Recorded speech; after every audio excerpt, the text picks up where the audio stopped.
Donc on est une petite équipe qui allons parler d'agriculture et d'alimentation.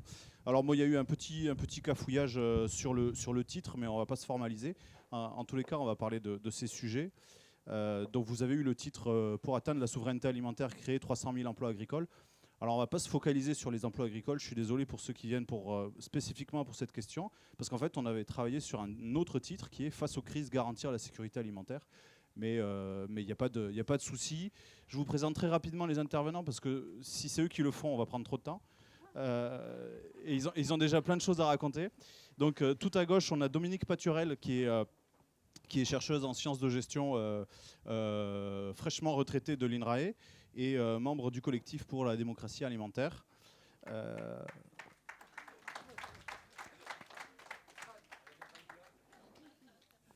Voilà, j'espère qu'on aura tous la même ovation. En suivant Patrice Kerr, qui est aussi chercheur, mais du coup à l'INRA de Clermont-Ferrand, sociologue aussi de son état, et chargé de mission à la DGER, l'enseignement et la recherche, sur des questions de transition agroécologique.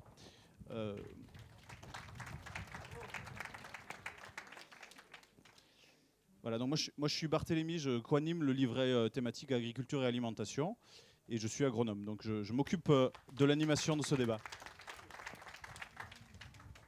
À ma droite, Émilie Ollion, qui est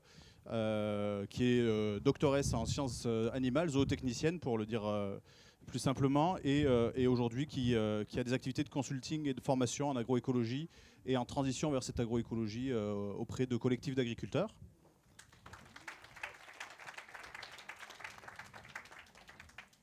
On termine par le meilleur, Loïc Prudhomme, député de Gironde, qui travaille beaucoup sur la question qui nous concerne et qui a rédigé ce livre sur la question de la malbouffe après avoir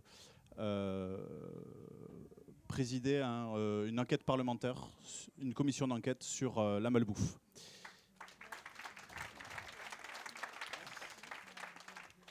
Alors la répartition des rôles, c'est moi j'anime. Donc je suis le maître du temps, je jette des cailloux à celui qui parle trop longtemps. Nos trois intervenants et Loïc qui est là, notre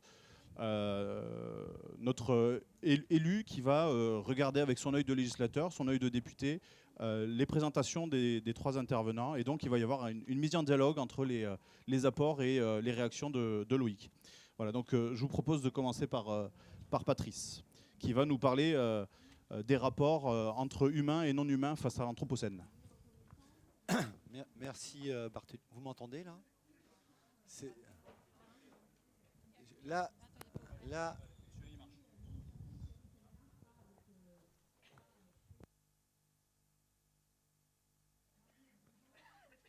Et vous m'entendez? Non. Vous m'entendez? Oui, excusez-moi. Oui, bonjour, merci Barthélémy pour cette introduction, merci pour vos applaudissements. Voilà. Bon, moi je vais commencer, je ne vais pas parler tellement d'alimentation, mais c'est simplement que je vais parler des systèmes de production et plutôt de la question de la modernité, enfin de la modernisation agricole et les problèmes qu'elles nous ont posés et des crises écologiques. Aujourd'hui, on pourrait qualifier en fait cette agriculture qu'on qualifie de conventionnelle, qui est basée en fait sur des principes de développement et de croissance, en reprenant ce que nous dit Anna Tsing, une anthropologue que j'aime beaucoup, qu'on a affaire à une agriculture anthropocénique, au sens où en fait elle a une part de responsabilité tout à fait non négligeable dans l'avènement des crises. Quand je parle d'avènement des crises, c'est-à-dire que c'est à la fois le bouleversement climatique, c'est plus qu'un changement climatique, et puis l'effondrement de la biodiversité, parce qu'il ne faut pas parler voilà, c'est véritablement un effondrement. En même temps, cette agriculture, elle en subit les contre-coups, mais pas que cette agriculture-là, d'ailleurs toutes les agricultures, sachant que l'agriculture vivrière, c'est celle qui est la plus répandue à la surface de la Terre. En fait, ils subissent les contre-coups. Nous, depuis 10 ans, enfin moi, ça fait 20 ans que je fais des enquêtes dans ce monde-là, et depuis 10 ans, il n'y a pas un agriculteur, il n'y a pas un éleveur qui ne me parle pas, en fait, de la manière dont ce bouleversement climatique influence leur activité et les gène. Hein. Ce que nous disent ces crises écologiques aujourd'hui, c'est c'est que, en quelque sorte, il y a une intrication et une interdépendance entre les humains et les non-humains, entre les hommes et la nature, en particulier, alors bien sûr dans les systèmes de production, mais bien sûr par-delà ces systèmes de production. Et que dans un moment où on parle de transition écologique, de transition agroécologique, eh ben, l'une des questions essentielles, c'est bien de penser à reciviliser nos rapports dans des systèmes de production entre des hommes et de la nature. Alors, reciviliser, ça c'est le front de recherche, nous, dans le laboratoire où je suis, qu'on explore, etc. Et de ce point de vue, il y a plusieurs aujourd'hui modèles agroécologiques, enfin plusieurs modèles agricoles qui se réclament de l'agroécologie.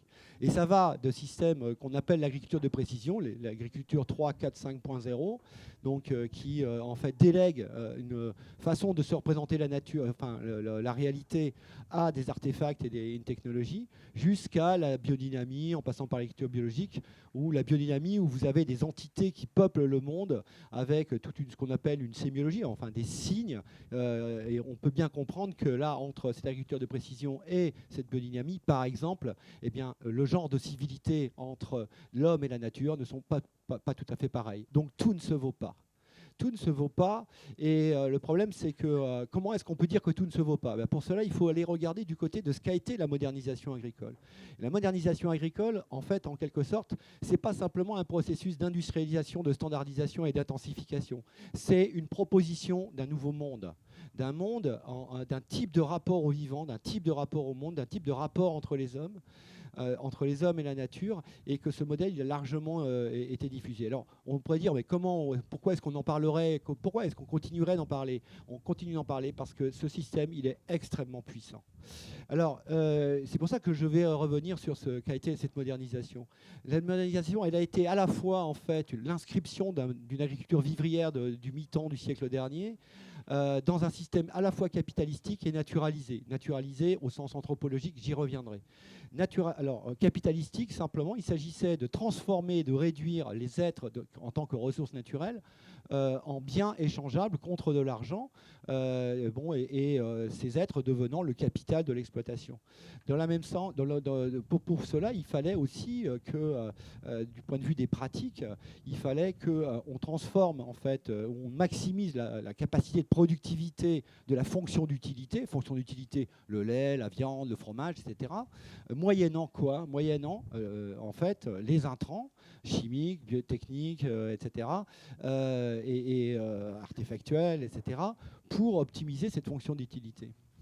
Donc, cette manière de penser le rapport au monde, en fait, il tient à quelque chose de tout à fait singulier qui est la prévalence de l'interprétation et la compréhension du monde à partir de la science et des techniques, la science et des techniques agronomiques. Alors, je ne voudrais pas du tout déflorer mon propos. Pour moi, la science, elle est essentielle dans sa méthode scientifique, etc. Ce n'est pas un problème. Mais le problème qui se pose, c'est qu'en fait, elle va s'imposer comme seule manière de comprendre et d'interpréter la réalité. Et ça, c'est un problème. Et ça tient notamment à notre propre, ce qu'on appelle notre ontologie naturaliste, qui en fait dissocie les humains des non-humains, considérant que si nous sommes faits de la même matière, seul l'homme est doté de spiritualité. Ce qui a conduit en fait à une séparation, une bifurcation de la nature entre une nature objectivable, mesurable et en fait régie par des lois universelles au sens de Newton, et de l'autre côté, comme le dit David Hume, c'est en fait une perception qui serait humaine, qui serait incapable de décrire ce qu'est la nature. Vous comprendrez bien que dans cette perspective-là, la position de la science, ce n'est pas la science elle-même, mais c'est sa position et la manière d'imposer ce qu'il en est de la réalité. Elle va en même temps disqualifier ce qu'elle ne peut pas mesurer, c'est-à-dire les traditions, c'est-à-dire ce qui relève du domestique, c'est les croyances, c'est la magie, c'est tout un tas de choses. Et ce qui fait que Guattari nous parle de la fin du socius, c'est-à-dire que c'est la fin de la capacité en fait, des collectifs à construire leurs propres questions et à construire leurs propres récits. Et donc, et tout ça va être encadré par les politiques publiques. Et les politiques publiques, elles vont, avec la recherche, la formation, le développement, diffuser une conception du monde qui est réduite, c'est-à-dire par un processus de désertification, les êtres étant réduits à leur fonction d'utilité, mais aussi par un processus de prolifération via toutes les entités qui vont peupler, qui vont permettre le contrôle des processus biologiques et des aléas de l'environnement.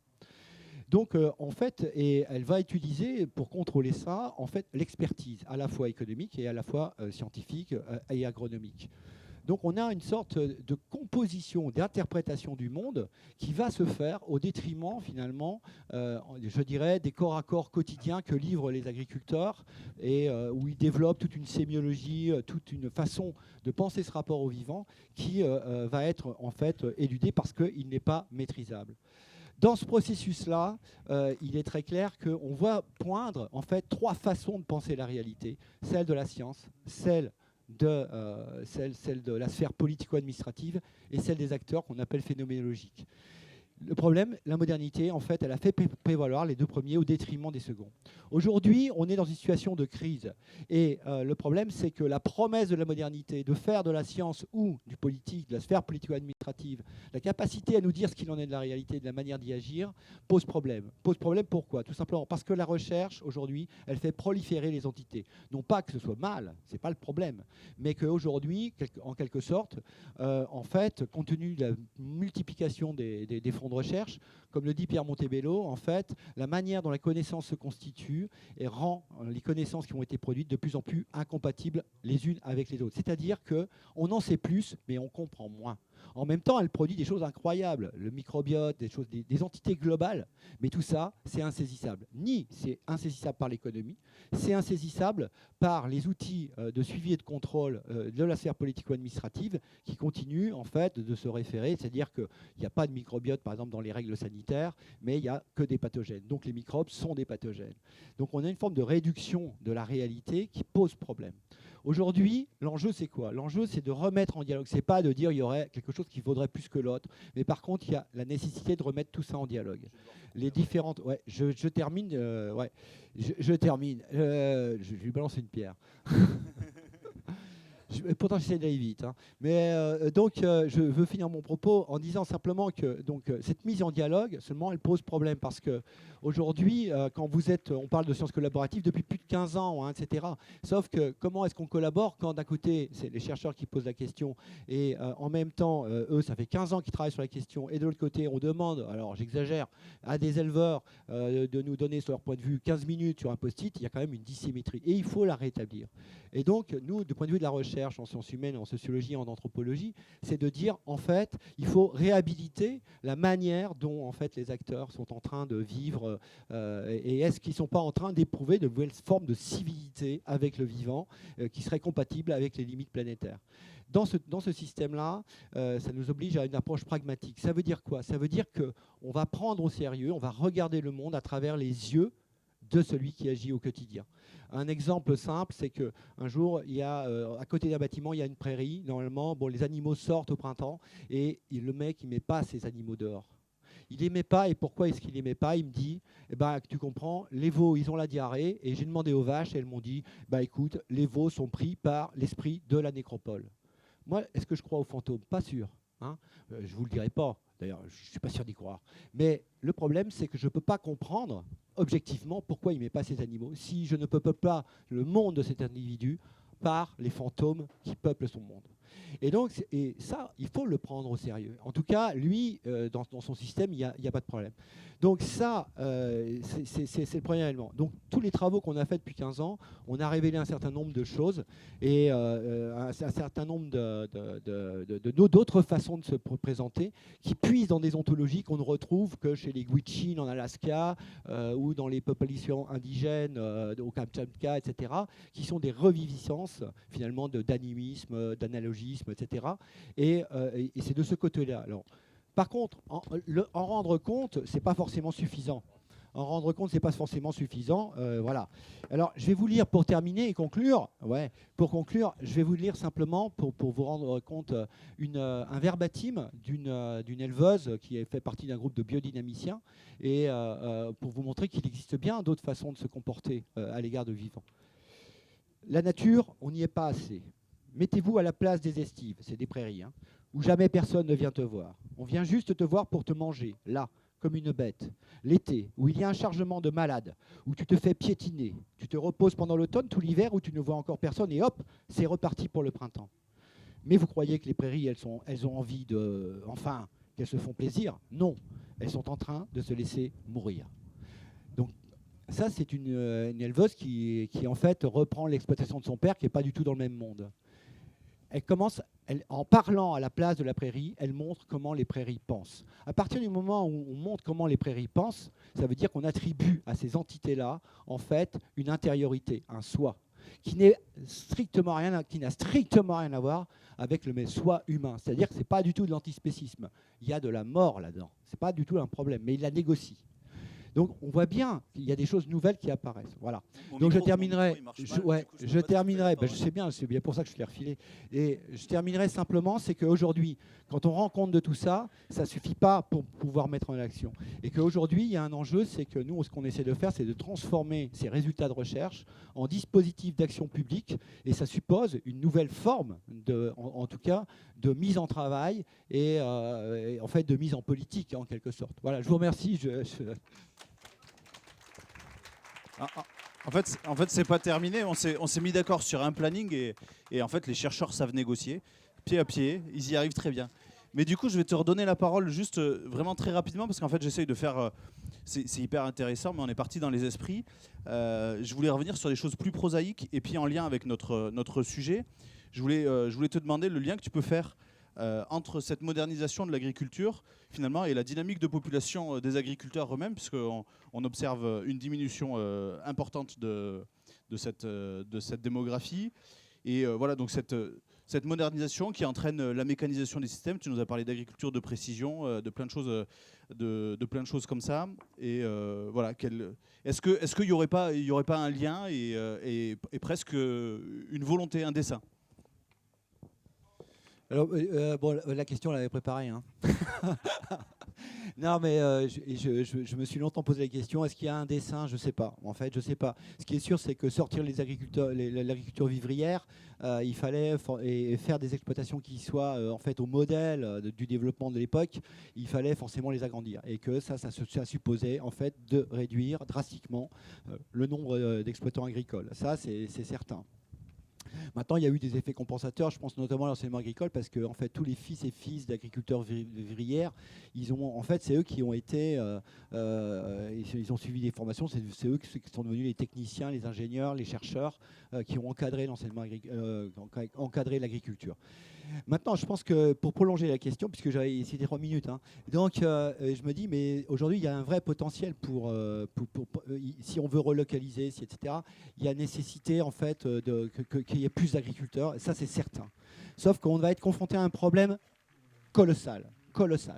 Aujourd'hui, les exploitations, elles sont d'une taille incroyable. C'est-à-dire que, et sachant que par exemple, vous allez dans le Cantal, on imagine, moi je viens d'Auvergne, hein, le Cantal, la Creuse, vous avez des exploitations à 200 hectares, 150 animaux, 4000 truies, alors ça c'est pour la Creuse, les autres c'est pas mieux, mais qui c'est qui a envie de ça, quoi? Parce que d'autant que pour reprendre ce genre-là, d'abord c'est hors de prix, mais c'est surtout que quand vous rachetez une exploitation, d'abord il faut avoir les moyens, mais vous ne rachetez pas une exploitation, vous rachetez un monde. Vous rachetez un monde. Les bâtiments, les animaux qui ont été inséminés avec des potentiels. Vous rachetez des matériels, vous rachetez, etc. Et ces matériels, or, ceux que nous, on voit arriver, par exemple, dans l'enseignement agricole, ce n'est pas du tout de ça dont ils rêvent. Il faut savoir que 80% des gens qui rentrent dans l'enseignement agricole, notamment dans les formations continues, parce que c'est là qu'on voit un petit peu comment les choses sont en train de basculer, eux, ils veulent faire du porc bio de plein air. Et quand on leur propose de faire du porc industriel, ça ne leur convient pas. Sauf que reprendre une exploitation, on ne reprend pas simplement un foncier, on reprend un monde. Ce qui pose, et dernier élément important à mon avis, ce qui pose aussi la question de la propriété foncière aussi, également. Voilà. Oui, le rôle de la SAFER, tout le dispositif administratif, sachant qu'il y a quelques dispositifs, il y a Terre de Liens, etc. Mais Terre de Liens ne suffit pas, quoi. Ouais. Très bien, merci. On va revenir tout à l'heure sur tout ça en écoutant Loïc, les réactions de Loïc, et puis on va mettre tout ça en dialogue le mieux qu'on peut. Je passe la parole à Émilie, du coup, qui va nous parler d'un certain nombre de pistes d'évolution des systèmes, surtout des systèmes d'élevage finalement. Ça va le fil, oui. Bonjour à tous. Je suis ravie d'être parmi vous. Vous m'entendez bien? Ça va? Ouais, super. Donc je vais trahir un peu ta règle, Barthélémy. Je vais quand même repartir un peu de mon parcours pour expliquer et pour rebondir aussi sur les propos de Patrice et les rendre concrets, parce que ce que vient de dire Patrice, c'est un peu ce que j'ai vécu moi tout au long de mon parcours. Donc j'ai une formation assez académique, un parcours d'ingénieur agronome avec une formation master sciences animales. J'ai fait une thèse à l'INRA de Clermont-Ferrand et j'ai été pendant plusieurs années enseignante-chercheur dans une école d'ingénieurs.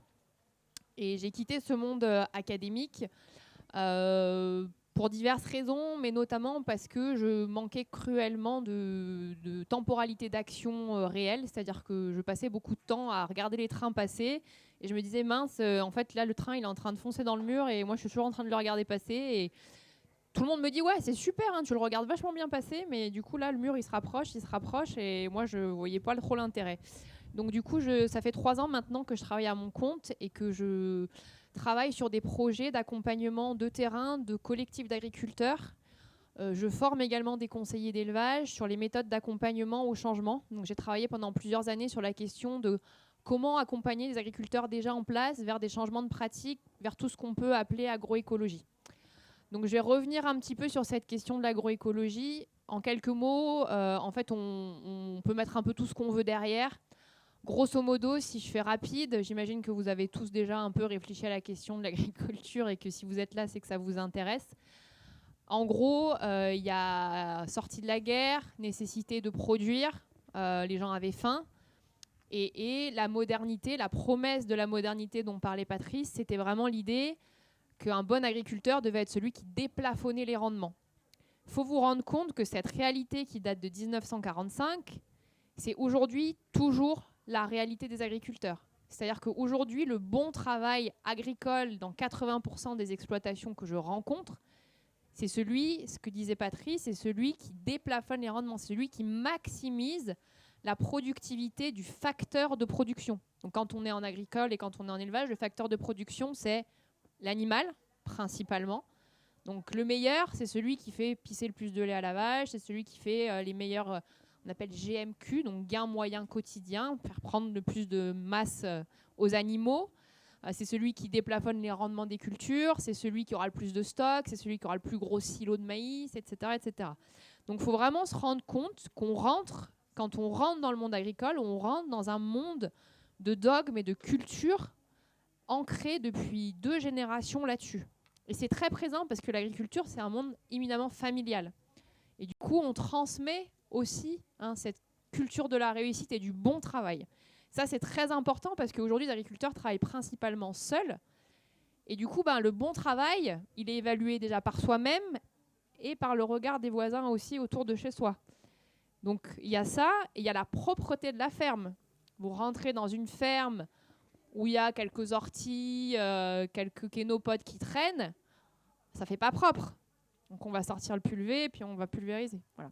Donc je caricature un petit peu, mais pas tant que ça. Ça, c'est la réalité au quotidien. Et donc quand j'arrive dans des exploitations ou dans des territoires où on me demande d'amener de l'agroécologie, ce n'est pas toujours des démarches volontaires et spontanées chez les agriculteurs. Il y a un mouvement, une génération qui arrive, et notamment des hors-cadres familiaux qui impulsent. Quand on dit hors-cadre, c'est des gens qui ont repris la ferme, comme vient d'expliquer Patrice, c'est-à-dire qu'ils ont acheté le monde et qui n'était pas le leur, et donc qui doivent reconstruire à leur manière. Souvent, donc, c'est un long parcours du combattant, surtout en élevage, où, comme le dit Patrice, on achète souvent une génétique animale qui n'est pas modulable comme ça du jour au lendemain. On achète des terres qui ont vécu aussi un certain nombre de choses et qu'on ne peut pas reconstruire. Et donc, du coup, les hors-cadres familiaux peuvent amener un certain nombre de nouvelles pratiques, manières de pratiquer, et des agriculteurs qui vont souvent s'inspirer ailleurs aussi ramènent de ces nouvelles idées.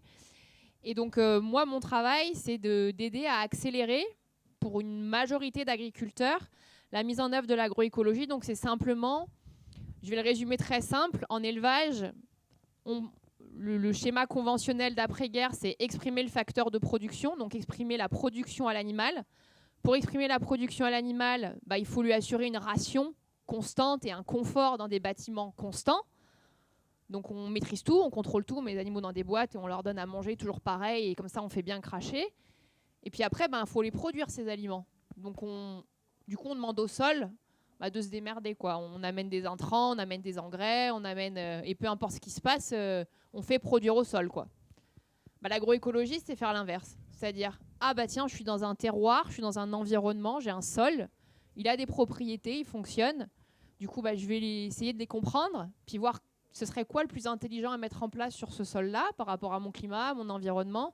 Ok, c'est ça qui est intelligent. Du coup, comment je peux le valoriser? Est-ce qu'il y a des cultures que je peux vendre pour l'alimentation humaine, par exemple? Oui, non. Quand je suis dans le Massif central, en estive, non, en fait, je ne peux pas cultiver. Donc, les animaux peuvent avoir une place intéressante dans ces systèmes-là pour les valoriser, pour produire à partir de matières non directement consommables par l'homme, des protéines qui peuvent être consommées par l'homme, et puis aussi pour entretenir un certain nombre de territoires qui s'enfricheraient ou qui deviendraient de la forêt et qui peuvent être aussi intéressants d'un point de vue patrimonial des animaux. Et du coup, ces animaux-là, comment je les conduis, comment j'organise leur cycle de production, de reproduction, et comment moi, après, derrière, je peux gagner ma vie en tant qu'éleveur et avoir un travail qui est rémunéré et qui est tenable aussi, qui est vivable par rapport à ça. Alors, cette fois-ci, j'ai un micro. Et du coup, je t'invite à aller... je vais droit au but. Aller droit au but. Et du coup, je booste mon discours. Et donc, mon métier, c'est vraiment d'aider les agriculteurs dans les territoires à faire ce shift. Ça peut être une vraie révolution pour certains. Et donc là, je vais prendre l'exemple d'un projet sur lequel je travaille. C'est un projet qui a été impulsé par Danone de manière potentiellement surprenante, une entreprise privée. Oui, une entreprise privée, mais qui capte de l'eau dans des territoires notamment. Donc 4 impluviums, des zones où il y a des éleveurs, de la prairie majoritairement. Et là, on a des enjeux conjoints. Préserver la qualité de l'eau, préserver les agriculteurs pour avoir de l'eau qui continue de s'infiltrer dans des prairies. Et du coup, des agriculteurs qui doivent avoir des pratiques plutôt vertueuses aussi, moins d'engrais, moins de travail du sol, etc., etc. Du coup, là, mon travail, c'est d'être dans un espèce d'échange gagnant-gagnant, en tout cas de fluidifier l'échange et de garantir qu'il est gagnant-gagnant pour les deux parties. Donc, c'est de co-construire avec les agriculteurs du territoire un programme d'action dans lequel ils peuvent s'engager volontairement avec un certain nombre de bénéfices, des aides à l'accès à du matériel, des aides à la formation, éventuellement des aides directes pour mettre en place un certain nombre de pratiques culturelles sur les sols. Et cette manière de travailler où on met les agriculteurs au centre du programme et on prend en compte leurs contraintes, leur manière de penser, on va enquêter les agriculteurs au départ, avant le programme, pour vraiment comprendre la manière dont ils pensent, dont ils fonctionnent. Et ensuite, on les implique dans la construction et dans la mise en œuvre du programme à travers des formations pour construire des langages communs, remettre des bases. Comment fonctionne un sol? Un éleveur, personne ne vient jamais lui demander comment fonctionne son sol. On va lui demander combien produit sa vache. Ramenez ça. Et puis après, comment tu produis à manger pour tes vaches? Ok, est-ce que ce serait intéressant de tester une nouvelle pratique? Ah oui, donc, et puis si on est plusieurs, c'est rassurant, parce que si je teste tout seul, le voisin, potentiellement, il va se moquer, puis si je me plante, etc., qu'est-ce qu'ils vont dire? Là, on prend une petite parcelle, puis chacun teste un petit peu. Et on dilue le risque. Oui, finalement, tu vois, chez toi, ça a marché. Ça, c'est intéressant, mais toi, ce que tu as fait, ça a marché. Et on recrée du lien dans les territoires, des gens qui ne se parlaient plus, qui échangeaient de moins en moins du matériel, parce que c'était trop compliqué, les périodes. On recrée une dynamique, un collectif. Et puis, au final, aussi, on crée des temps d'échange. On va en voyage d'études. On apprend à se connaître un peu de manière différente que par uniquement la taille du tracteur ou la taille du bâtiment. Oui, tiens, on a été en voyage d'études et on a vu que eux, dans leur zone, ils pouvaient faire ça. C'est super intéressant. Et donc, on ramène des nouvelles idées. Et donc, l'intérêt qu'on a, c'est qu'avec cet acteur privé-là, qui a des intérêts commerciaux, on ne se le cache pas, mais c'est qu'on a des moyens par rapport à une recherche publique où on va demander 5 ans avant de pouvoir faire quelque chose, l'analyse à 100 €, il faut la demander 5 ans avant. Là, tiens, l'agriculteur, il me dit « Ah, ce serait super intéressant de faire analyser mon lisier pour la microbiologie parce que je me pose des questions sur mon sol. » Je passe un coup de téléphone. Oui, c'est 150 € l'analyse, pas de souci. Hop, c'est fait. On est dans la temporalité du changement. Et aujourd'hui, ce qui manque cruellement pour accompagner les changements, ce n'est pas les connaissances. On sait, les bouquins sur lesquels on se réfère pour les sciences du sol et agronomiques, ils datent de 1967. Donc aujourd'hui, ce n'est pas tellement la connaissance là, qui va manquer. Il y en aura toujours besoin. On a toujours besoin de progresser, d'innover. Mais c'est des moyens qui sont adaptés aux besoins de temporalité du changement dans les exploitations agricoles. Ok, merci beaucoup. En fait, je vais prendre ton micro parce que vraiment, Voilà, comme ça, je suis sûr que vous m'entendiez. Du coup, en fait, je crois que tu nous déroutes quand même là. Tu nous parles de Danone. Voilà, quand on parle de Danone ici, c'est plutôt parce qu'on a envie de lui taper dessus. Du coup, moi j'ai une question. Puis on est quand même attaché à la force publique. Voilà, est-ce que tu as perdu espoir dans la capacité du public à faire bouger les choses? Est-ce que tu crois que du coup le privé il serait plus pertinent? Voilà, qu'est-ce que tu peux dire là-dessus? Alors, j'ai pas une réponse absolue. Je peux parler de mon expérience. C'est ce que je vous disais. Moi, aujourd'hui, je suis pas face à une entreprise. Je suis face à des gens, des chargés de mission, des gens qui ont une volonté d'aller dans le sens des agriculteurs et de trouver un terrain d'entente. Des gens qui sont de bonne volonté et qui se donnent à fond pour avoir des moyens, pour faire des choses intelligentes sur les territoires. Et des gens qui, du coup, sont dans la réalité, ce que je disais, de la temporalité réelle du changement. Un agriculteur, c'est pas dans 5 ans que vous allez lui demander de faire quelque chose ou de lui amener un moyen pour changer la technique. Lui, si vous voulez l'intéresser, si vous voulez que ça prenne le changement, faut y aller, quoi. Faut être là, faut être sur le terrain, faut les accompagner, faut avoir les moyens. Et aujourd'hui, malheureusement, le fonctionnement public de la recherche et du développement fonctionne par appel à projet. C'est-à-dire que c'est des pages et des pages de dossiers à remplir pour expliquer ce qu'on va faire dans les 5 prochaines années. Et on passe, après les 5 prochaines années, à justifier ce que le stagiaire est en train de faire sur le terrain. C'est ça, aujourd'hui, le métier de chercheur. Il ne faut pas se leurrer. Puis après, on publie, parce qu'il faut qu'on ait un bon impact factor pour avoir des fonds publics, pour pouvoir aller chercher de l'argent et avoir des projets, parce qu'il faut qu'on soit un chercheur reconnu pour avoir des projets. Donc, pour moi, aujourd'hui, le débat, il n'est pas tellement privé au public. Le débat, il est qu'est-ce que je peux faire, moi, aujourd'hui, sur le terrain pour penser mon métier à moi aussi comme un bon travail.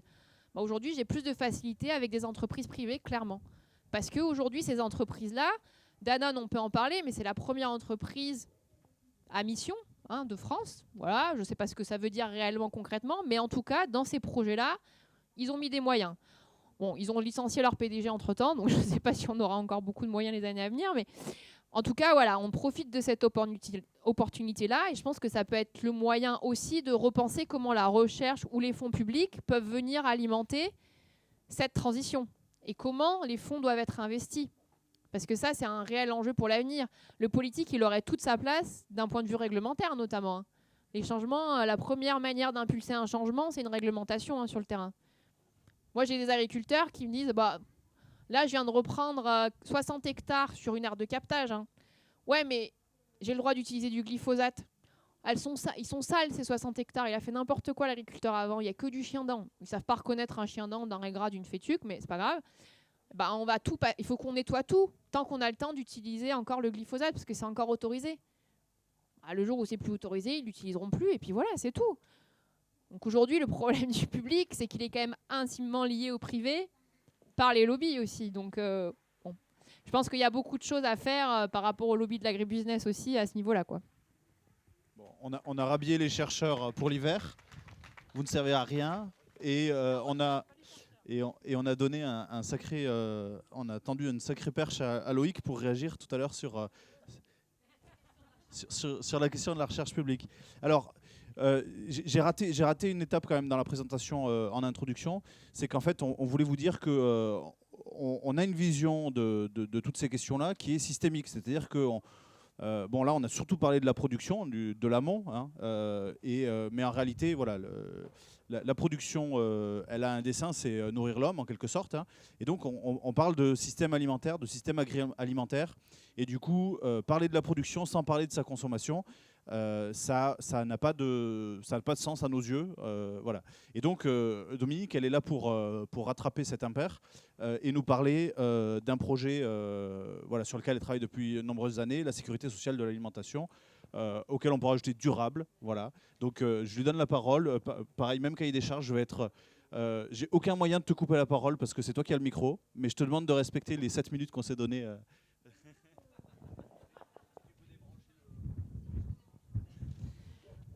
Non, mais il ne faut pas débrancher le projet, le micro, dès qu'on commence à parler de la sécurité sociale de l'alimentation, sinon ça va être un peu compliqué. Moi, je suis dans un collectif qui s'appelle Démocratie alimentaire et qui travaille depuis 2014 sur l'enjeu autour du droit à l'alimentation. Parce qu'aussi curieusement que ça puisse paraître, dans un pays comme la France, le droit à l'alimentation n'est pas du tout effectif. Et donc c'est intéressant d'essayer de comprendre pourquoi il n'est pas effectif. Quand on interroge l'État français pour savoir comment il respecte le droit à l'alimentation, il répond par le fait qu'il a mis en place une filière qui s'appelle l'aide alimentaire. Aujourd'hui, on est dans une situation sanitaire qui a amené tout un tas de familles à petit budget et de personnes avec très peu de ressources vers un seul mode d'accès à l'alimentation, qui est la distribution d'aide alimentaire. Alors, comme je n'ai que 7 minutes, je suis désolée, je vais être assez brutale. Ça ne gêne personne aujourd'hui dans ce pays que 8,5 millions de personnes accèdent à l'alimentation par ce type de moyens. On est dans un monde où on a accepté sans broncher la sous-traitance de cette question-là au secteur caritatif, pour lequel c'est quand même son cœur de business. Et aujourd'hui, des centaines et des centaines et des centaines de bénévoles qui interviennent dans cette filière d'aide alimentaire. Alors, comprenez bien que ce que je suis en train de vous dire, ce n'est pas contre ces personnes qui se sont investies, notamment parce qu'on sait pertinemment que s'ils ne le faisaient pas, on serait dans une situation encore plus catastrophique.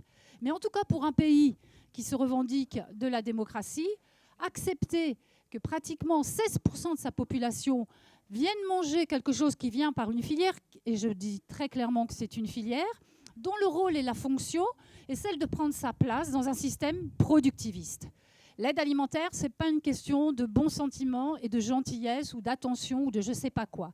C'est clairement une filière qui permet d'une part d'instituer cette situation d'assignation d'une partie de nos concitoyens à accéder à l'alimentation industrielle par ce biais-là.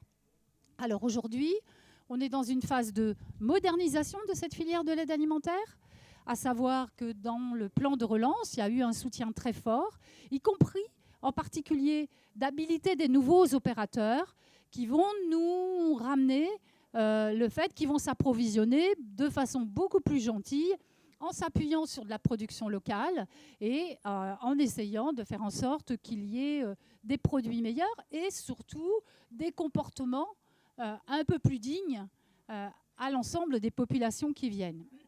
Mais ça, fondamentalement, ça ne change rien. C'est-à-dire qu'on continue à accepter qu'une partie de nos concitoyens ne puissent pas avoir le choix de manger, soient obligés de venir faire la queue et auquel on attribue finalement ce qu'on peut attribuer aujourd'hui face à cette situation de surproduction. Donc, si on parle de droit à l'alimentation dans un pays comme la France, ça veut dire qu'on doit passer par la loi. Je veux dire, il y a eu aujourd'hui un certain nombre de tables rondes qui ont repris les positions, en particulier de la France insoumise par rapport à l'ONU, par rapport à la question de la justice, etc. Suffisamment d'éléments pour nous permettre aujourd'hui de dire que ça serait extrêmement intéressant d'avoir ce projet de sécurité sociale de l'alimentation. Le droit à l'alimentation, il est du côté des droits humains, donc sous la responsabilité de l'ONU. Et il faut savoir que ces droits humains sont appliqués si les États le veulent bien. Or, les pays du Nord, et en particulier la France, pensent que le droit à la santé est supérieur au droit à l'alimentation et que donc il n'y a pas besoin de se poser cette question-là et que la réponse par l'aide alimentaire est une bonne réponse. Cette filière s'est mise en place au milieu des années 80 et joue vraiment ce rôle de récupérer la surproduction, ça c'est une première chose, de fonctionner avec du travail gratuit, ça c'est le travail des bénévoles, de défiscaliser la plupart de cette production qui vient de la grande distribution et de distribuer tout ça à une population à petit budget. Et dites-vous bien une chose, c'est que cette surproduction, elle est quand même importante, donc on a besoin de gens qui viennent la manger de l'autre côté. Pour ceux d'entre vous qui êtes dans ces systèmes d'aide alimentaire, vous savez bien comme moi que les pressions et la concurrence entre ces associations est extrêmement forte. Si il n'y a personne qui vient manger au bout de la chaîne ce qui a été récupéré, en particulier par le travail gratuit, ça veut dire que c'est ces mêmes personnes qui vont devoir se démerder avec la question de la gestion des déchets. D'accord ? Donc on est dans un cercle absolument infernal qui est rarement mis au jour. Et c'est vrai que chacun d'entre nous, on pense filer un coup de main avec des intentions très bienveillantes, soit en donnant à ces associations, soit en participant à ces distributions d'aide alimentaire. Donc, la question démocratique, elle est quand même fondamentale et jamais parler de cette façon-là quand il s'agit de cette question-là. Donc, du coup, regardons cette question de cette façon-là. D'une part, nous, on est pour un droit à l'alimentation qu'on appelle durable. Pourquoi on dit ça? Parce que si on reste simplement avec la recherche d'application des droits humains, il y a aujourd'hui quand même des accords commerciaux libéraux, et c'est là où je ne suis pas tout à fait d'accord avec Émilie sur sa façon de voir les choses, c'est-à-dire que moi, je n'ai aucune confiance dans le capitalisme pour poser les questions autrement, et les accords de l'OMC sont supérieurs à ces questions qui viennent du côté des droits humains. Ce qui veut dire que de toute façon, cette question d'un droit à l'alimentation dans des pays comme les nôtres ne pourra jamais être appliquée, sauf si on a un président de la République ou une présidente de la République et une Assemblée nationale un peu courageuse pour oser voter cette loi sur le droit à l'alimentation durable et qui permettra derrière de mettre en place la proposition qu'on fait, qui est celle de la sécurité sociale. Nous, on s'appuie sur ce dispositif absolument exemplaire et incroyable que nous avons la chance d'avoir, nous les Français, qui est la sécurité sociale. On s'appuie sur la façon dont le régime général a été mis en place, disons jusqu'en 1967, puisque depuis, comme vous le savez, il y a un certain nombre de lois qui sont venues grignoter, en particulier la question démocratique. Jusqu'en 1967, nous, les travailleurs, on gérait très bien nos caisses de sécu, hein, et on n'avait besoin de personne pour le faire. Hein. Et je vous rappelle que dans le modèle de la cotisation sociale, ça n'est pas un impôt, c'est du salaire. Alors, ce n'est pas que du salaire, c'est du travail socialisé. C'est nous, par notre travail, quels que soient les endroits où on est, qui mettons ensemble une partie de notre travail pour mettre en place derrière un régime général et qui nous donne la possibilité d'avoir des soins. Entre parenthèses, ce régime général de la sécurité sociale, il a permis de faire de l'investissement. Et vous savez dans quoi? Dans les hôpitaux publics et les CHU. On n'aurait pas les infrastructures qu'on a aujourd'hui si on n'avait pas fait ça jusqu'en 1967. D'accord?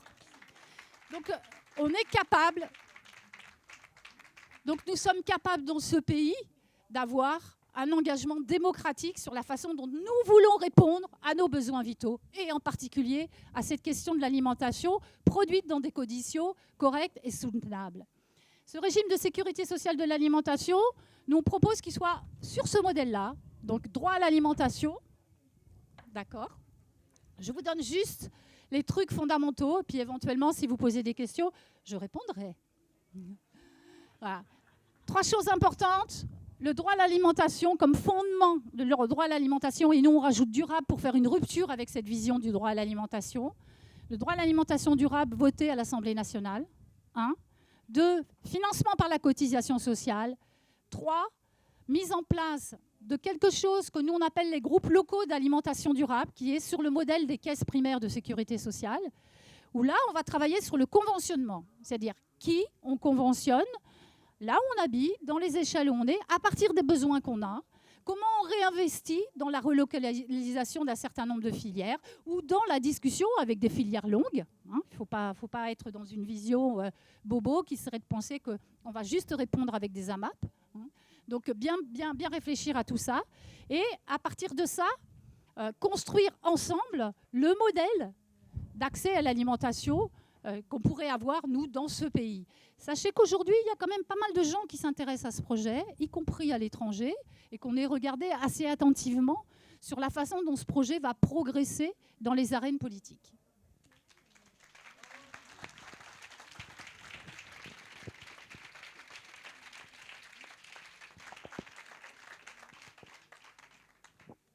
Alors, je te redonne juste la parole quelques minutes, parce que j'avais une question.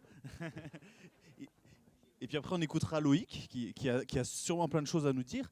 Est-ce que tu dirais que pour articuler démocratie sociale, démocratie économique, c'est des choses qui te tiennent à cœur, il faudrait refonder les marchés alimentaires et sortir du libéralisme? Et vous voyez bien qu'effectivement, ce que je vous raconte, ça n'est possible que si on est en capacité de dire que ce projet est anticapitaliste. Fondamentalement.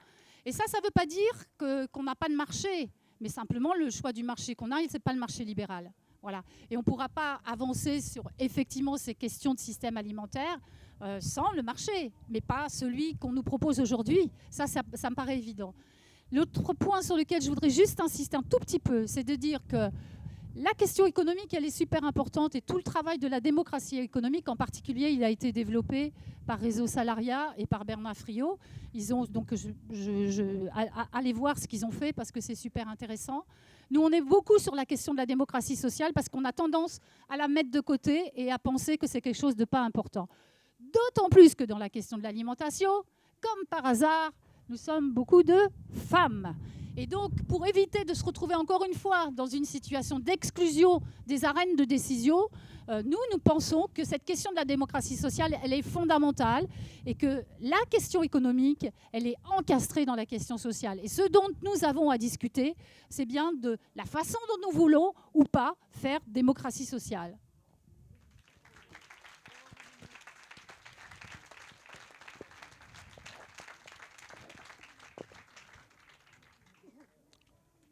T'as la pression, Loïc? Ça va? Bon, voilà. Donc, l'idée, c'est d'essayer de mettre en musique, en dialogue, ces trois interventions et l'analyse que la réaction peut en faire. Loïc, ça va être un petit peu périlleux parce qu'en fait, j'ai qu'un seul micro. J'ai pas l'impression que vous nous entendez avec le deuxième. Et du coup, on va faire ce qu'on peut. Et puis après, on va vous donner la parole pour ensuite dialoguer avec vous. Voilà. Merci beaucoup Barthélémy. Oui, j'ai la pression parce qu'il y a beaucoup de choses qui ont été dites. J'ai pris quelques notes, mais voilà, j'ai des réactions aussi sur des propos qui ont été tenus et je vais essayer de vous tenir un propos cohérent et donc de reprendre peut-être la chronologie des interventions et démarrer par... bon, de toute façon, vous avez déjà compris qu'effectivement, il y a une nécessité urgente de repenser notre modèle agricole alimentaire. Les trois interventions sont unanimes à dire ça. Après, c'est... la question dont on s'en empare politiquement, et c'est de ça dont je vais essayer de vous parler, de vous faire part de mon point de vue et accessoirement des discussions que nous en avons au sein de la France Insoumise.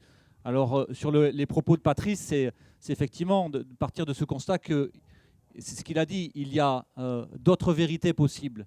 Et c'est bien de cela que nous, on parle à la France Insoumise quand on redéfinit notre programme agricole pour 2022, et même si celui de 2017 était déjà très avancé, aujourd'hui on redéfinit un projet commun agricole alimentaire qui est décidé par les gens et non pas seulement effectivement par des entités qui aujourd'hui dominent ces décisions, à savoir un syndicat agricole majoritaire, la FNSEA, une administration centrale qui aujourd'hui est aussi sclérosé peut-être, Patrice, je ne sais pas comment dire pour ne pas être méchant ou vulgaire, mais enfin, il y a du boulot quand même pour défricher et pour changer la façon d'aborder les choses, pour aborder cette nouvelle vérité. Alors c'est un bizarre d'utiliser ce mot-là, mais c'est en fait ça, c'est de dire il y a d'autres possibles en fait, il y a d'autres horizons possibles. Alors sur la modernisation agricole, et c'est peut-être un mot sur lequel on pourra revenir, c'est... est-ce que cette modernité, elle nous permet aujourd'hui d'envisager d'autres types de relations, d'autres types de systèmes? Il faut savoir que cette modernité, alors c'est là que moi je ne suis pas d'accord avec ça, parce que, enfin, en tout cas le mot pour moi est trop chargé d'une symbolique de progrès. La modernité aujourd'hui, c'est 350 000 agricoles perdus dans les 20 dernières années. Moi je n'appelle pas ça une modernité. Donc c'est qu'est-ce qu'on peut... engagé politiquement pour revenir sur ces constats qui ont été faits et sur inverser justement la pente que l'on a prise. Patrice évoquait aussi la science comme étant l'absolu pour prendre des décisions et aussi parler d'un système politico-administratif. Moi, je pense que aujourd'hui, je le vois à l'Assemblée nationale. On nous oppose souvent, nous, quand on a des positions politiques très fortes, justement pour engager des bifurcations, quel que soit le sujet, on nous dit oui, mais la science dit ça. Mais la science est un outil, elle n'est pas j'allais dire, une entité politique qui décide de tout et des décisions collectives que nous avons à prendre. Elle nous éclaire, elle nous apprend des choses et nous avons à nous en servir pour prendre des décisions politiques. Ça, c'était sur les propos de Patrice et on pourra, merci, et on pourra en rediscuter et échanger là-dessus. Patrice a aussi parlé, juste, je voulais parler de ça, il a parlé de la nature. Je voudrais juste rappeler que la nature est aussi une invention humaine pour extérioriser en fait cette entité hors de notre environnement. Et ça, je pense que c'est très intéressant de l'avoir en tête quand on va repenser notre modèle agricole. C'est que la nature, c'est une notion que l'on a inventée pour mettre à distance tout notre environnement, et je vais en reparler parce que je vais reparler aussi sur l'alimentation, sur la question de la santé environnementale et de tout ce qui est le concept aussi que l'on appelle One Health, une seule santé. Donc ça, c'est ce qui me semble intéressant de relever dans les propos de Patrice. Alors sur les propos de ma voisine de gauche, Émilie, effectivement, elle a tenu des propos intéressants parce qu'ils nous font réagir. Alors moi, je trouve que, en tout cas, moi, ça me conforte dans un constat. C'est-à-dire que ce que vit Émilie quand elle nous parle de son expérience avec Danone, je trouve que c'est vachement intéressant parce que, d'abord, le changement de pratique, elle nous dit que c'est possible. C'est possible quand il est question, notamment, et c'est possible très rapidement, quand il y a des intérêts financiers très lourds en jeu. Et là, on est capable de mobiliser des moyens financiers quand il s'agit de préserver effectivement une production capitaliste ou en tout cas industrielle qui fait du profit. Alors, ça valide premièrement l'utilité de le faire. Et ça, c'est un aveu aussi que le modèle conventionnel pollue, puisque quand il s'agit de préserver la ressource, eh ben voilà, on fait du bio. Donc ça, c'est une validation. Ça veut dire aussi, et ça je voudrais le rappeler, que cette histoire de protection des captages, ça existe aussi dans le domaine public. Et le public sait le faire. Mais c'est la question du changement d'échelle. Et ça, c'est une question qu'on pourra, moi, que j'aimerais poser à Émilie. C'est est-ce que ce changement d'échelle, il est possible aujourd'hui au regard, je ne sais pas, quels sont les montants en jeu sur les surfaces qu'elle a gérées ou sur lesquelles elle conseille. Mais moi, ça m'intéresse parce que si demain, quand demain on va gouverner ce pays et qu'il va falloir engager notre budget au mois d'octobre 2022 sur la bifurcation, moi je veux savoir combien je vais mettre sur la ligne agriculture pour la bifurcation. Donc ça c'est vraiment important de savoir ce changement d'échelle pour l'intérêt général, combien ça va coûter au fonds public et on mettra les moyens. Et en fait, et la quatrième chose que ça valide, c'est que les agriculteurs, ils sont prêts à cette bifurcation, ils sont absolument prêts si on leur garantit que ça sécurise aussi leur métier, leurs revenus, parce que c'est des travailleurs comme les autres, il faut qu'ils remplissent leur frigo aussi, donc ils ont des impératifs. Et aujourd'hui, je trouve qu'il ne faut pas opposer le changement de modèle à la nécessité qu'ils ont. Je pense qu'ils sont de bonne volonté, majoritairement, à quelques exceptions près, mais il faut sécuriser aussi leur métier, leur parcours, redonner du sens aussi à ce qu'ils font. Et enfin, juste parce que moi aussi, j'ai un petit parcours à l'INRA, devenu INRAE, mais pas au niveau des scientifiques que nous avons ici, mais j'étais engagé syndicalement sur ces questions de recherche publique et de bataille contre effectivement l'ANR, la recherche sur projet. Et ça, c'est aussi des questions de volonté politique. Tout ce qu'a dit Émilie, ça peut se changer assez rapidement avec une volonté politique de le faire. Et toutes ces questions de recherche publique, de financement de la recherche publique, pour ne pas se trouver effectivement... Je comprends Émilie qui a envie d'agir parce que l'urgence, elle est là. On est tous confrontés à ce mur qui s'approche. Mais c'est parce que la recherche publique a renoncé.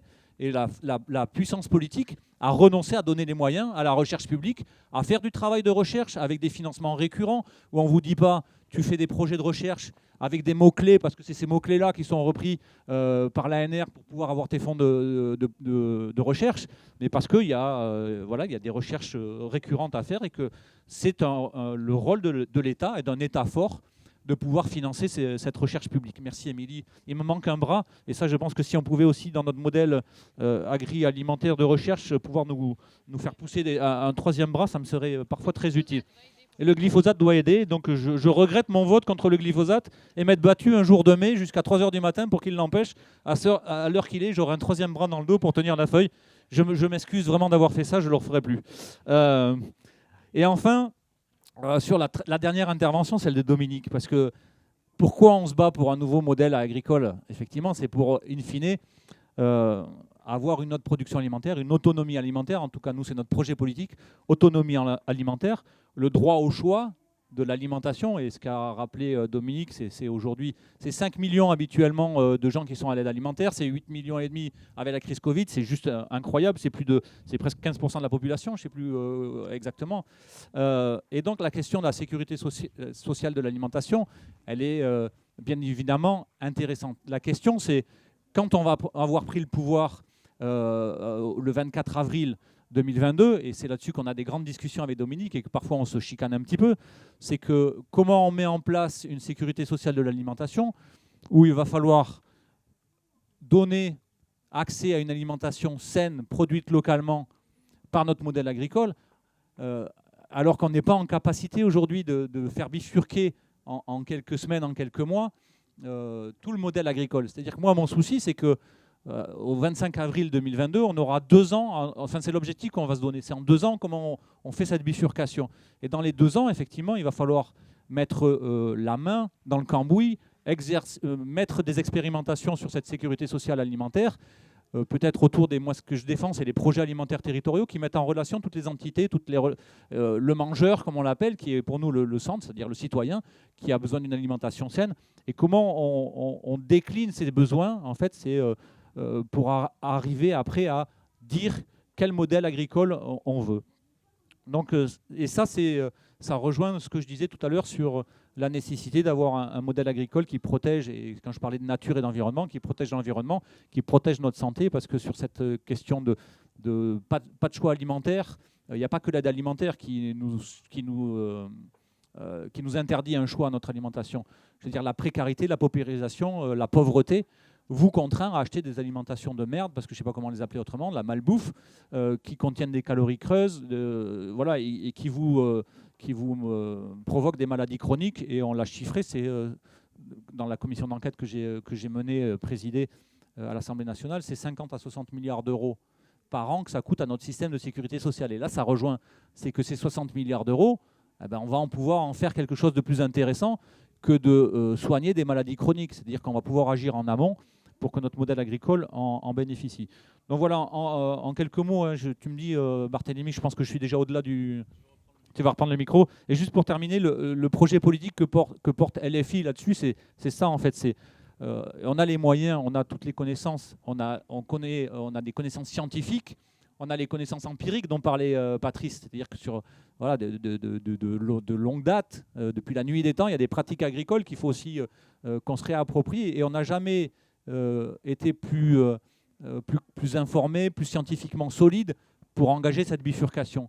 On a la connaissance scientifique comme jamais on l'a eu, on a les connaissances empiriques qu'on a pu valider, en tout cas les agriculteurs les ont agrégés, les connaissent, et puis nous ce qu'on ajoute c'est effectivement répondre aux besoins des gens, et ça fait une proposition politique de bifurcation radicale de notre modèle agricole, et c'est la question maintenant, c'est comme ça que je vais te rendre le micro en lançant ça un petit peu, ce que je disais tout à l'heure. Est-ce que finalement la modernité qu'on nous vend, qui n'a de cesse que de rendre les agriculteurs malades, rendre les consommateurs malades, rendre la nature dans un état incroyable de pollution, est-ce que c'est un vrai progrès? Moi je pense que la modernité ça n'est pas ça, et que notre projet, même si on se fait traiter d'amiche régulièrement par notre ami Manu, pas le nôtre, hein, l'autre, celui qui est à l'Élysée, le petit Manu, je pense que le progrès il est ailleurs et que c'est nous qui portons le progrès sur ces questions-là.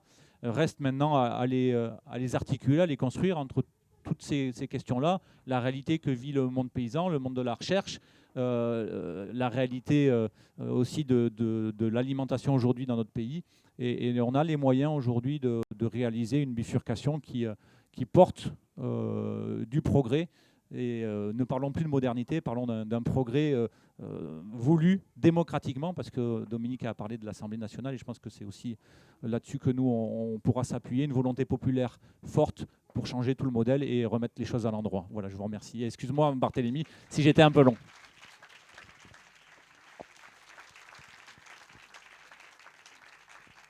Bon, tu as affirmé on a les moyens. Mais en fait, Émilie, elle ne nous a pas encore répondu à la question combien ça coûte. Parce qu'il n'y a quand même que Danone qui a les moyens pour l'instant. A priori. Voilà. Non, parce que de Normandie et Macron, je pense que c'est plus un manque de volonté que de moyens. Mais on va essayer de déconstruire ça, puisque tu parles du 25 avril 2022, pourquoi pas. Hein. Prenons ça comme objectif. À partir de cette date, c'est nous qui en donnons l'orientation. Mais on va poser 3 questions du coup. Combien ça coûte? Voilà. À Émilie, elle va le répondre. À Patrice, on va lui demander, puisqu'il connaît bien l'articulation entre la recherche, les administrations, le terrain. Voilà, comment il voit cette chose-là et face à l'urgence, est-ce qu'on est réactif, par exemple? Alors bon, ça sort de son champ de compétences, mais il a une expérience, il a une expertise d'usage. Et puis à Dominique, on va lui poser la question des dispositifs qui sont intéressants pour aller vers une sécurité sociale de l'alimentation. Je sais pas, tu as parlé des PAT par exemple, pourquoi pas, hein? Est-ce que ça c'est intéressant, c'est un point d'appui? Et puis quelles seraient les étapes qui nous restent à parcourir pour aller dans cette direction? Et puis bien sûr, Loïc, tu auras ton mot aussi de réaction à l'issue de tout ça. Et ensuite, on vous donne la parole. Voilà, Émilie. Alors, combien ça coûte? Déjà, petite réaction par rapport à mes propos. Je parlais de la situation actuelle en termes de public-privé et pas à l'avenir. Donc, je ne crois pas forcément à l'avenir du capitalisme pour sauver l'agriculture, hein. Je modère ce que j'ai dit. Je crois juste qu'aujourd'hui, je vous raconte qu'aujourd'hui, ce que je vis, c'est que la réalité de terrain, elle est telle qu'elle est et que c'est aujourd'hui les privés qui vont plus vite que le public. Voilà.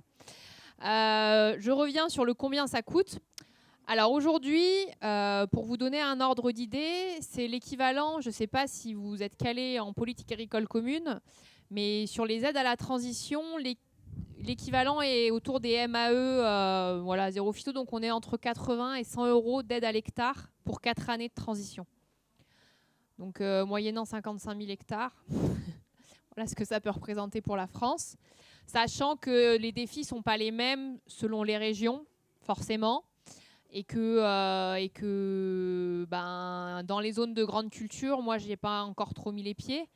Je pense que ce montant-là devra sûrement être revu à la hausse pour des productions. Ça coûte rien, 5 millions. Mais c'est rien, mais exactement. C'est une blague, 5 500 000 €, il dit, c'est que dalle. Après, aujourd'hui, pour information, il y a quand même des dispositifs de recherche, de financement public, notamment via les syndicats de bassin versant, qui mettent en place exactement ce qui a été mis en place par Danone. Exactement la même chose, les mêmes conditions, les mêmes... Alors, les dispositifs d'accompagnement ne sont pas aussi complets et participants. Ils ont droit à 2-3 jours de formation par an. Qui sont imposés, mais bon, c'est pas le.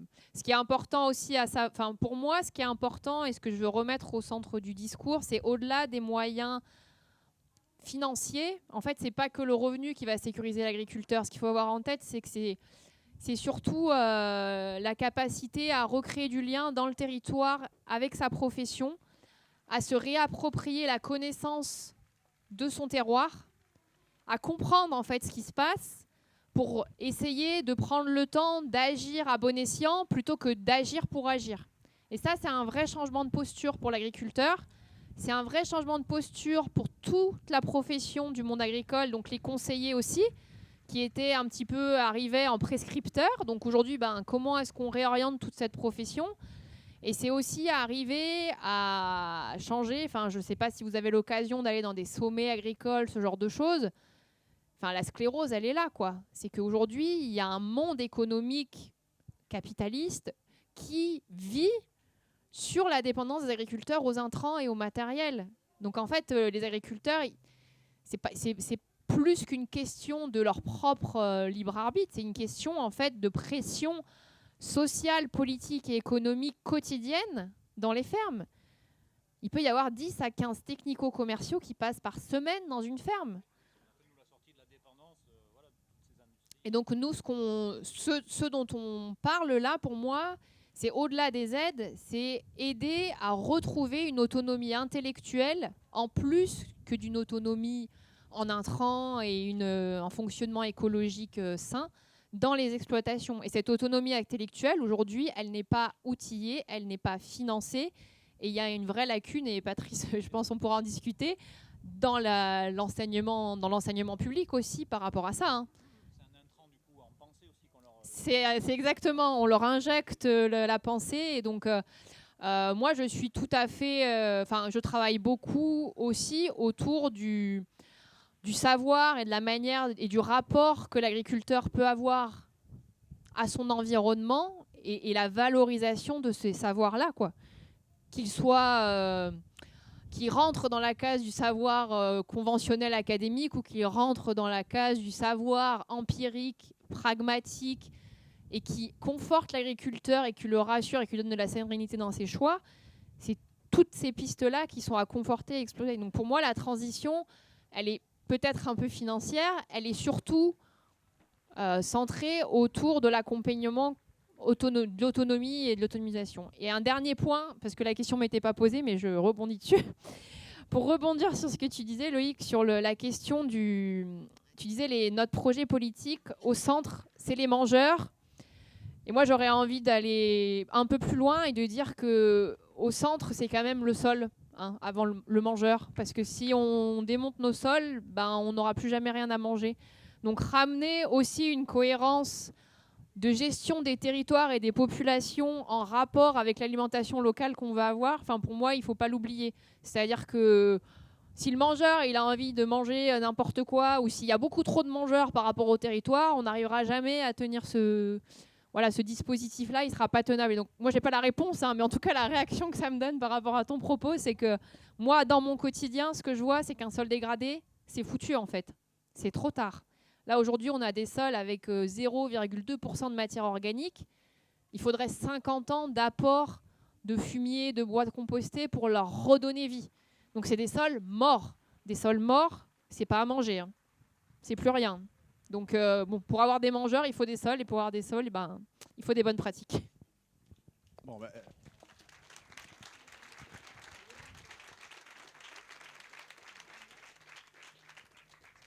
on s'est donné rendez-vous autour d'un café tout à l'heure parce qu'on ne va pas réussir à tenir la 1h30. Hein. Mais bon, on ne le savait pas à avance. Du coup, juste, Loïc, une petite réaction. 5,5 millions, c'est pas beaucoup pour toi? Non, juste en une phrase, je suis d'accord sur la question des blocages socio-économiques que mentionne Émilie, mais juste sur cette dernière, c'est pas une polémique, sur le mangeur et le sol. Moi, effectivement, je vous disais, arrêtons avec cette nature qui est extérieure à nous-mêmes et parlons effectivement de santé environnementale, d'environnement, et donc c'est le concept One Health, quoi. C'est-à-dire que dans notre assiette, on regarde aussi l'impact environnemental de ce que nous mettons dans les assiettes. Et bien sûr que, pardon si je n'ai pas été clair sur cette question, mais tu fais bien de le préciser, Émilie, c'est qu'il est bien sûr question de l'impact sur l'environnement de tout ce que nous allons produire. Et le mangeur doit avoir aussi, et c'est notre rôle politique, nous, de s'occuper de ça, de ce qu'il y a dans l'assiette, doit également redonner vie à nos sols, à nos nappes phréatiques, etc. etc. Et ça, c'est également présent dans notre proposition politique, de ce concept de One Health, une seule santé. Très bien, mais je te redonnerai la parole après la réponse de Patrice aussi, qui a oublié la question. Il me regarde depuis tout à l'heure. Tu peux me redonner la question, s'il te plaît? Donc, on se met dans la perspective. Le 25 avril, on a les clés de l'Élysée et du reste pour décider. Donc, on est à la tête des administrations que tu connais bien. Et est-ce que on est armé? Est-ce que armé, c'est pas le bon mot, mais est-ce qu'on est on va être suffisamment réactif parce qu'on est en fait face à un certain nombre de crises, voilà, et donc face à une certaine urgence. Bon courage. Non mais moi c'est compliqué de parler d'une administration qui est à la fois on se trouve dedans, puis c'est même un objet d'étude, hein, très intéressant d'ailleurs. C'est-à-dire que c'est assez paradoxal, quoi. Il y a des formes de reproduction, c'est-à-dire qu'il y a une politique de transition agroécologique et au départ, quand c'est arrivé, on s'est dit ouais, c'est quand même pas mal, quoi. Franchement, voilà. Le problème, c'est ce que je vous disais tout à l'heure, c'est les outils de l'expertise, de contrôle, de l'appui de la politique publique. En fait, ils ne sont pas du tout adaptés à appréhender les réalités parce que tout simplement, on ne sait pas mesurer. On ne sait pas mesurer les choses. Et on sait d'autant moins les mesurer que quand on regarde du côté de celles et ceux qui sont des éleveurs, moi je travaille beaucoup avec le monde de l'élevage, il y a toute une sensibilité en fait. Quand ils regardent pas les mêmes choses, ils regardent l'herbe, ils regardent sa couleur, son odeur. Ils regardent toutes les infimes variations entre un fromage et la prairie. Ils sont capables de vous dire « Ah, là, je sais que moi, le fromage, il vient de cette prairie. » Si vous voulez, c'est quand même assez incroyable. Il y a donc... comment vous allez mettre ça dans une grille de suivi de politique publique? Hein? C'est pas possible. Hein. Donc simplement, ils doivent rentrer en dialogue. Alors je ne sais pas ce qu'il faut faire dans les administrations. Il y a des grands corps de l'État, etc. Ils se reproduisent, ils sont dans des carrières. C'est extrêmement compliqué, franchement. Mais par contre, ce qui est sûr, c'est que c'est simplement qu'ils soient un peu moins descendants. Et donc moi, je parlais tout à l'heure, il y a une question de démocratie entre les différentes formes d'instauration de la réalité qui doivent... Et il faut penser un nouveau design de l'action publique. Et quand je parle de design, nous, on se conteste sur ce qu'on appelle les territoires écoles. On fait appel à des artistes pour en fait transformer la production de la recherche en dispositifs qui mettent l'action, qui mettent en action. Parce qu'elle me disait, bon, Émilie, tout à l'heure, elle dit, bon, nous on agit, mais nous on essaye bien aussi d'agir. Et on essaye d'agir avec des collectifs d'agriculteurs et avec des lycées agricoles, etc. Et on fait des petits pas, mais qui c'est qui est capable de dire comment il faut s'y prendre? Ben, il faut faire l'expérience. Et donc, il faut laisser la place à l'expérimentation de nouveaux types de collectifs socio-écologiques et démocratiques. Et tout simplement, il faut qu'il y ait des espaces et l'expérimentation, elle est légiférée, quoi. Par rapport à l'enseignement agricole, Émilie, tu m'envoyais la balle. Ce qui est complètement dingue, parce que là, je vous parlais d'un autre monde. L'enseignement agricole, si vous regardez bien, il y a des fermes avec des directeurs d'exploitation. On se dit, ou alors c'est agricole. C'est vrai qu'il a largement contribué à la diffusion de ce monde. Mais aujourd'hui, depuis les années 80, si vous voulez, quand vous regardez bien, il n'y a plus un programme où il n'y a pas, où la trame centrale, c'est pas l'écologie. Vous n'avez plus une exploitation, pratiquement, où il n'y a pas de l'agriculture bio. Aujourd'hui, la ferme France de l'enseignement agricole, il y a plus de 30% de bio. Regardez ce qui se passe dans la réalité du monde agricole. Rien à voir. Alors je dis, mais quand vous regardez les programmes, quand vous regardez les référentiels, etc., il y a toute la matière. Pourquoi ça ne marche pas? Moi, je me suis longtemps posé les questions. Et en fait, tout à l'heure, je disais, le problème, il n'est pas tant des connaissances. Le problème, il est la manière dont l'expertise, elle impose une façon de se représenter et de comprendre le monde, sans en faire l'expérience. La question de la sensibilité et la manière dont elle a exclu ce qu'elle ne peut pas mesurer. Ce que, quand on fait des enquêtes pragmatiques, au plus près des corps à corps quotidiens, on s'aperçoit bien qu'eux, ils développent tout un savoir, une sémiologie, des types de signes auxquels ils sont attentifs, les infimes variations, ce que je disais tout à l'heure. Et bien ça, il faut apprendre à le faire. Il faut apprendre à le faire, et ça, on ne le fait pas dans l'enseignement agricole. Ça n'existe pas. Donc, on parle de terrain, de machin, etc., mais on va d'abord faire un diagnostic qui est imposé par une règle qui relève de l'expertise. Ça ne veut pas dire que l'expertise, elle est nulle, mais elle ne suffit pas, en fait, à appréhender le changement. Alors, dernier élément, deux remarques que j'envoie à Loïc, parce que sur la question de la modernité, moi j'aurais tendance à dire, je parle de la modernité comme ça, comme s'il fallait s'en extraire. En fait, on pourrait aussi prendre le contrepoint en disant, en reprenant les propos d'un ouvrage très célèbre de Bruno Latour, qui était « Nous n'avons jamais été modernes », qui a été publié en 1991, qui a commencé à le faire connaître. Effectivement, si c'est ça, avoir été moderne, rentrer dans le capitalisme, le libéralisme et dans le naturalisme, eh ben, on n'a jamais été moderne. Donc en fait, aujourd'hui, il s'agit de chercher à le devenir, et l'idée de progrès est quand même vachement plus connotée. Mais moi, je pense que la modernité, elle est encore à trouver. Et j'avais mis, je ne sais plus ce que j'avais mis, oui, et simplement, tu parlais de bifurcation, quoi. Bifurcation, ça fait un peu virgule. Moi, nous, je travaille dans un collectif, un laboratoire de recherche associatif, où on s'est émancipé de toutes les contraintes administratives, justement aussi, alors, à titre bénévole, on travaille sur l'anthropocène, et nous, on parle aujourd'hui de redirection écologique. C'est-à-dire, je pense qu'il y a une radicalité à avoir, ça c'est certain, et la transition, on a toujours été en transition. Voilà, il y a une bifurcation, ok, d'accord, mais c'est une petite virgule. Moi, je pense que si on veut vraiment être dans la radicalité, il faudrait parler de redirection, voilà, simplement. Alors, il y en a d'autres qui parlent de transformation. Voilà. Loïc, si tu veux réagir un petit peu?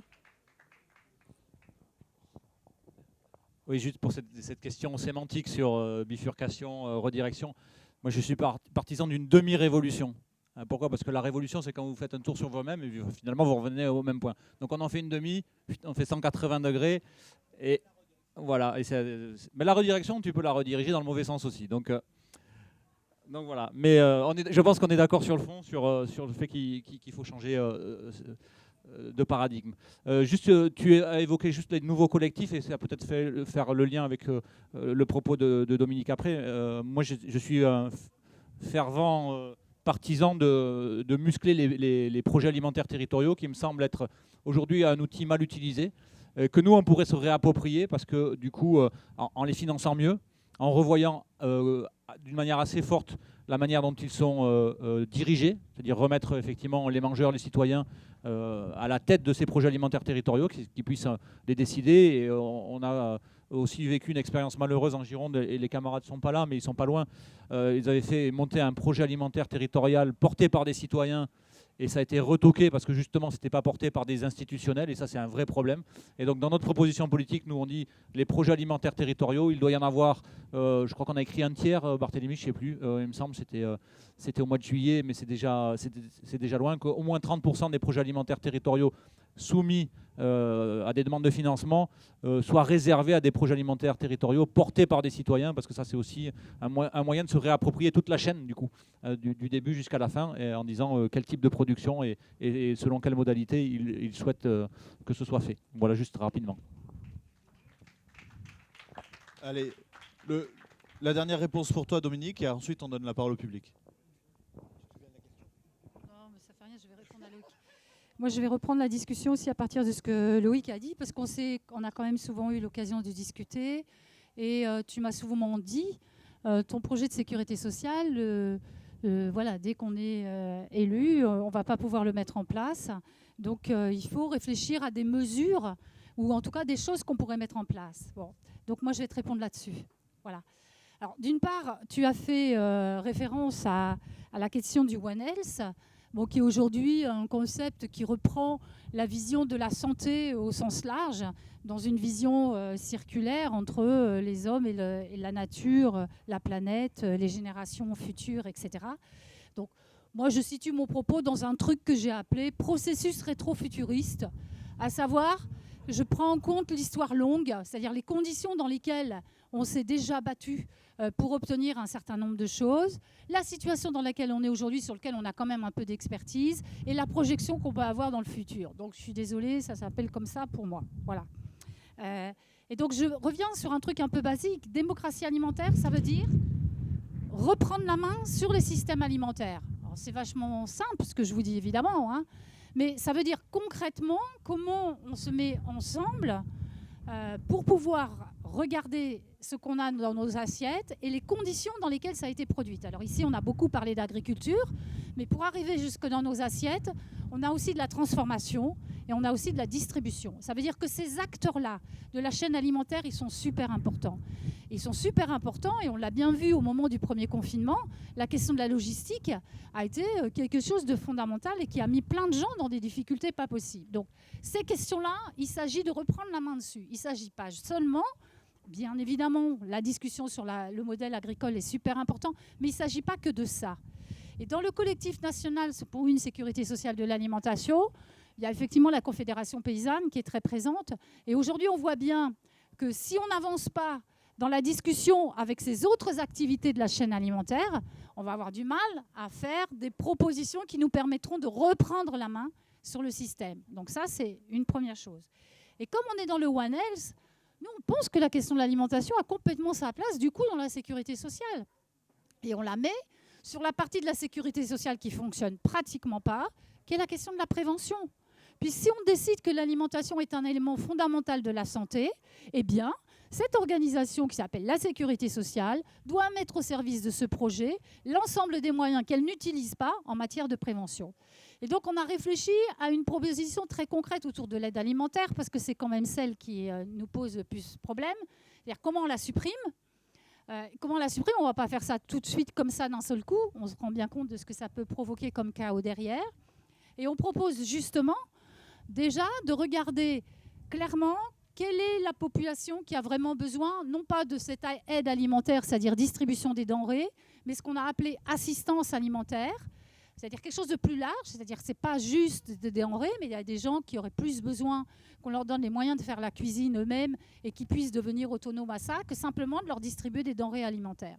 Donc, Cette population-là, on pense qu'effectivement, il faut garder une question et un financement autour d'une assistante alimentaire. C'est à peu près 700 000 personnes sur l'ensemble du territoire. Vous m'entendez? 700 000 personnes. Ce n'est pas 8,5 millions. Okay, donc, ce qui veut dire que tous les autres, on a là-dedans 2 catégories de population. Une partie de la population qui accèdent à cette alimentation depuis de longues années par l'aide alimentaire. Et on sait bien qu'une fois qu'ils sont rentrés dans ces circuits-là, c'est vachement dur pour eux d'en sortir.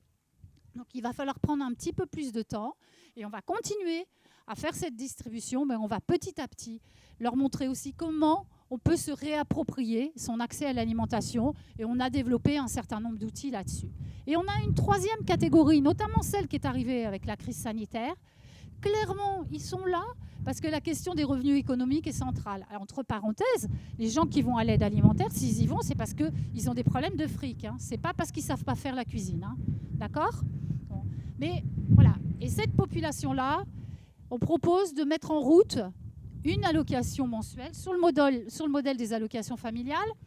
Alors, nous, on voudrait qu'elle soit en direction de l'ensemble de la population parce qu'on pense que c'est un levier hyper intéressant pour soutenir le changement de l'offre alimentaire sur lequel on n'a pas la main quand même très fortement puisque c'est quand même beaucoup les multinationales. Mais on pense que si on met une allocation comme ça en route, petit à petit, ça va peut-être permettre d'abord à une partie de la population de sortir de l'aide alimentaire et la deuxième partie à ce que petit à petit, on puisse en faire un levier sur l'offre alimentaire et qu'on puisse petit à petit rediriger ça sur une vision d'un projet alimentaire qui soit plus branché sur la question écologique. Donc là, on est bien dans une question de transition. Nous, on estime que la transition, elle peut prendre une dizaine d'années. On est d'accord. Mais elle n'a de sens, cette transition, que si effectivement on ne perd pas de vue que c'est la transformation qui nous intéresse, bien évidemment. Et pour cette question de transformation, ce qu'on dit, c'est que dès que tu seras ministre de la production alimentaire, Loïc, on espère bien que l'ensemble des outils de politique publique vont être mis au service de cette sécurité sociale de l'alimentation. Effectivement, dedans, il y a les projets alimentaires de territoire qui aujourd'hui sont des dispositifs institutionnels dans lesquels les rapports de force sont tels qu'on n'arrive pas à y prendre place, c'est clair. Hein. Ce sont les réseaux hyper outillés, les réseaux qui sont soutenus par les directions, par exemple, de l'agriculture et de l'alimentation ou par les directions de la cohésion sociale qui ont la main sur ces projets alimentaires de territoire. Donc nous, on n'y arrive pas. Ça, c'est une première chose. Et puis la deuxième chose, je pense à un truc tout bête et tout simple. Sur la région Occitanie, qui a mis en place énormément de choses en direction de l'alimentation, on leur a dit, nous, on vous propose dans un premier temps, simplement, on part de ce qui est déjà là.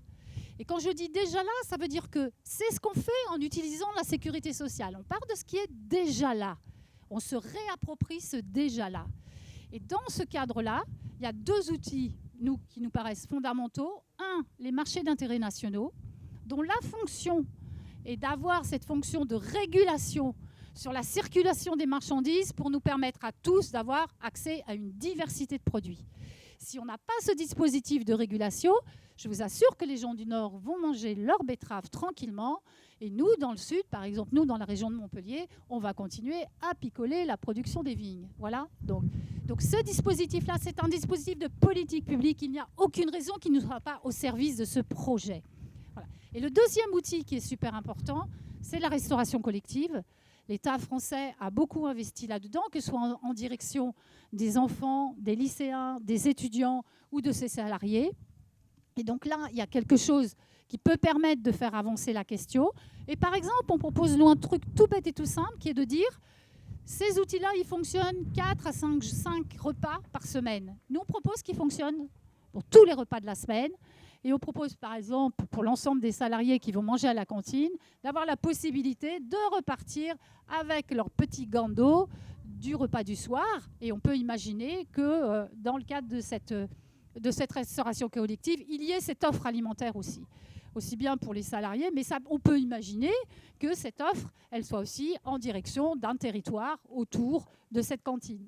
Donc, je veux dire, surtout que dans cette restauration collective, on a les compétences des salariés qui travaillent là, on a le matériel et on a la capacité de regarder l'offre.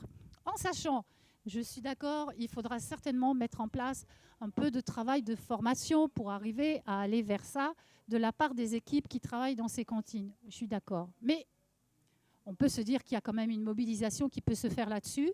Et on a vu quand même qu'à chaque fois qu'on mettait ça en place, les gens qui travaillent dans les cantines se réapproprient le métier. Parce que derrière, à chaque fois, c'est ça aussi, c'est on reprend la main sur nos métiers, sur ce que les uns et les autres, on sait faire. Voilà. Donc la proposition qu'on fait là, c'est une proposition de transition. Et à mon avis, elle pourrait commencer à se mettre en place rapidement. Bon, tu n'avais pas retenu la question, mais tu avais bien répondu à la question quand même.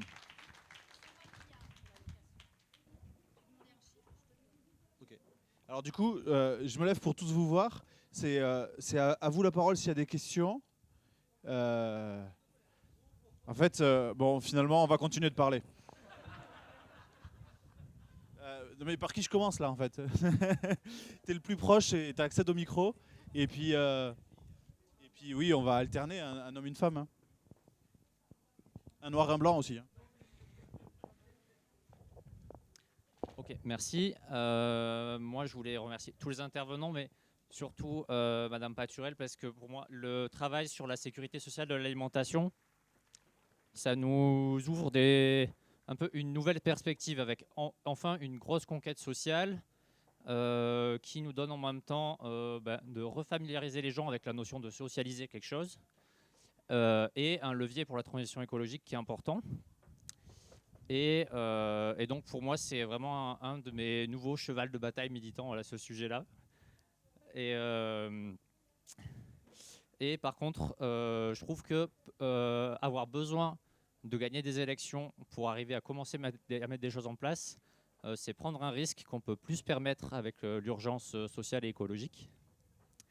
Et donc, je commence tout petit à petit là en Alsace, autour de chez moi, à essayer d'expérimenter cette sécurité sociale de l'alimentation sous une forme, voilà, on verra, peut-être de mutuelle. Donc, je suis déjà dans le réseau d'échange, voilà, parce qu'il y a beaucoup en fait d'initiatives partout en France qui ont commencé à communiquer grâce à cette initiative-là et qui font plein de choses déjà pour la solidarité autour de l'alimentation. Je vous encourage vraiment à regarder. Bravo. Alors du coup, je vous propose de prendre 3-4 questions d'affilée, puis comme ça, on y répond en un coup. Alors, en essayant d'être relativement court. Voilà. Oui, bonjour Elisabeth, merci bien à tous. Moi, ma question, c'était donc on est d'accord dans ce désir de reformation, enfin du modèle agricole. Et donc, comment répondre donc à des jeunes qui souhaitent s'installer justement pour des pratiques agricoles alternatives et en finir donc avec ce modèle de ferme-usine aussi. Sur la question du partage du foncier et donc quelles sont les possibilités pour revenir en arrière sur sur du partage de sol un peu plus restreint et pour que tout le monde aussi puisse assurer leur désir d'agir. Alors, il me faut un homme. Je suis désolé, hein, la parité, c'est comme ça. Oui, bonjour. Moi aussi, j'ai été intéressé par le propos sur la sécurité sociale et je crois alimentaire, et je crois qu'on va essayer de travailler sur notre territoire sur ce sujet. Mais il y avait quelque chose qui me tenait à cœur, c'est sur un propos d'Émilie. Effectivement, j'ai trouvé un peu moins choquant que les agriculteurs et l'agro-industrie se mettent d'accord sur l'accaparement de l'eau. Et c'est vrai qu'il y a un danger. L'eau est un bien commun et je crois qu'on devrait avoir notre mot à dire avant que cet accaparement se produise. Et du coup, ça m'entraîne une question sur l'accaparement des terres. Et donc, au niveau du foncier agricole, je pense que si la propriété du sol ne devrait pas appartenir aux agriculteurs, ça éviterait peut-être d'avoir des terres aujourd'hui et des sols qui ont 0,2% de matière organique.